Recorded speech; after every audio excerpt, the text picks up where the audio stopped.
Are you suffering from hot flashes, night sweats, and severe fatigue? Have you tried over-the-counter medications, antidepressants, and even estrogen to get some help?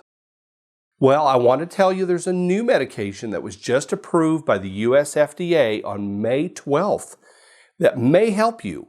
Watch this video to the end for full information.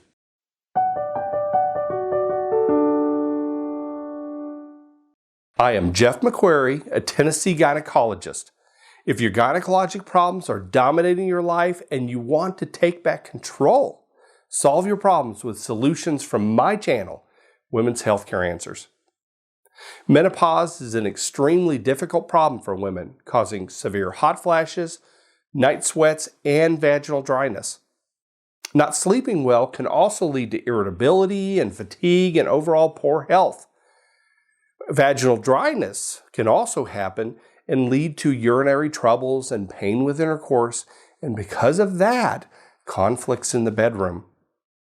Please stay till the end when I reveal the new FDA-approved medication to treat hot flashes you can use even if you can't take estrogens. There are many treatments that can be tried prior to hormone replacement therapy in menopause. Many over-the-counter treatments include plant-based estrogens that are fairly weak, but can give some relief in early menopause. Some of the medications that are used instead of hormones are paroxetine, venlafaxine, citalopram, and bupropion. These are medications commonly used as antidepressants and anti-anxiety medications, but their positive side effect is that they can help to decrease hot flashes deep within the brain.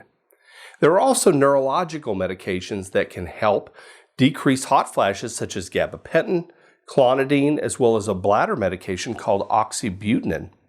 I haven't really been impressed with oxybutynin's effect with helping with hot flashes though. So it is very common for menopause to occur somewhere between the ages of 45 and 55. If it happens before the age of 40, it's technically known as premature menopause. I've had patients even in their 20s whose ovaries failed and led them to being in menopause very early in life. There are multiple different technical reasons for a young person to go through menopause, but it is still very uncommon, so we'll not talk about the specifics of that here. I find the biggest benefit of hormone replacement therapy is found soon after menopause starts, and probably is the least risky time for long-term issues. You are typically a good candidate, though, for hormone replacement therapy if you are under the age of 60 and within 10 years of starting menopause. I typically direct treatment for menopause toward the actual symptoms you have. If you have vaginal dryness and dyspareunia, which is pain with intercourse, then I'm going to treat that with vaginal estrogen. If you have more issues with hot flashes and those type of problems, you'll probably get treated with some type of oral or topical estrogen. In the early 2000s, a large hormone study was revealed, known by the Women's Health Initiative study. The study was conducted to try to understand the risks and benefits of hormones.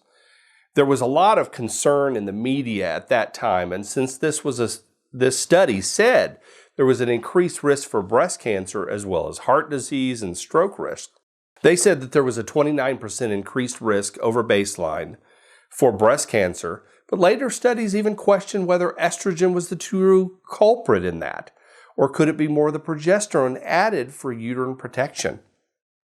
So we've never completely solved that.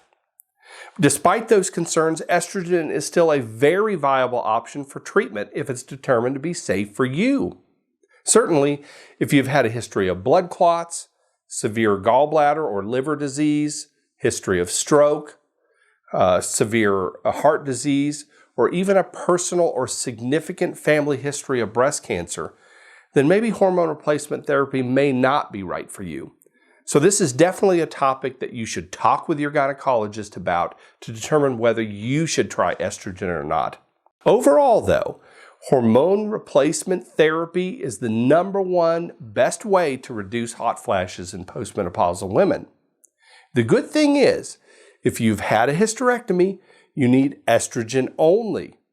But if you still have a uterus, then estrogen can build up the lining in the uterus. So progesterone is needed to keep that from happening. Progesterone really protects you from what's called endometrial or uterine lining cancer. There was a previous medication called Duavie, and it provided benefits from the combination of an estrogen, but also a non-progesterone medication that prevented buildup of the uterine lining and protected it.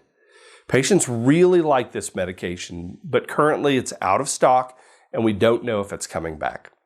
So there is really a wide range of doses and types of estrogen, but the most common estrogen that I use in my patients is estradiol, that's what the ovaries make, at 0.5 to 1 milligram daily. It's FDA approved and is very effective in relieving all of the symptoms that we've talked about. But there are non-FDA approved bioidentical hormones. These are available typically from a compounding pharmacy, but I don't really recommend their use unless you've tried the normal estradiol dosing recommendations and they become ineffective for you. Estradiol is available in multiple formulations, mostly as a pill form, or as a transdermal form, which absorbs directly through the skin, and that would be a patch, spray, or cream. Most patients prefer the convenience of either the patch or the pill, though. So if you like this video so far, hit the like button. It really helps with YouTube. And please subscribe, because if you miss any of my new medical videos, who am I going to talk to? Just give me a thumbs up and please comment. So back to the information you really want. The important thing to remember is that estrogen gets in your system quickly, but the maximum effect may not be felt for a few months after treatment. So you need to be really patient with your body and how it's recognizing that you're taking estrogen now. It is important also to be on the lowest dose, and so we may start you out low and increase that dose over time for best effect. And also remember, we talked about the slight increased risk for breast cancer. This occurs within about 5 years of use of estrogen with progesterone.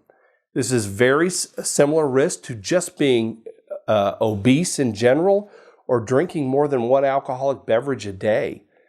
But something that is not well advertised is that women who are on estrogen only have no increased risk for breast cancer and maybe a slightly decreased risk.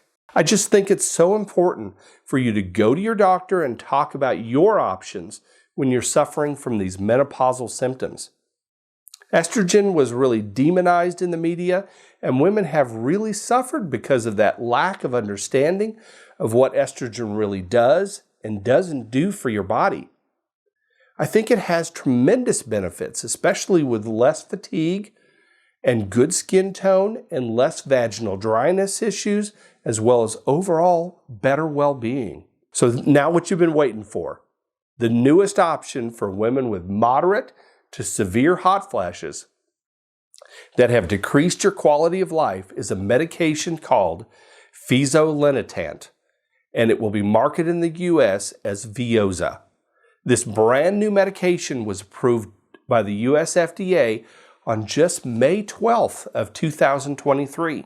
This new medication works completely different and is a non-estrogen therapy for moderate to severe hot flashes. So to take it back a little bit, about 10 to 15 years ago, researchers started to understand more about what actually causes hot flashes in what's called the thermoregulatory region of the brain in the hypothalamus. This is a hormone regulation center deep in the brain.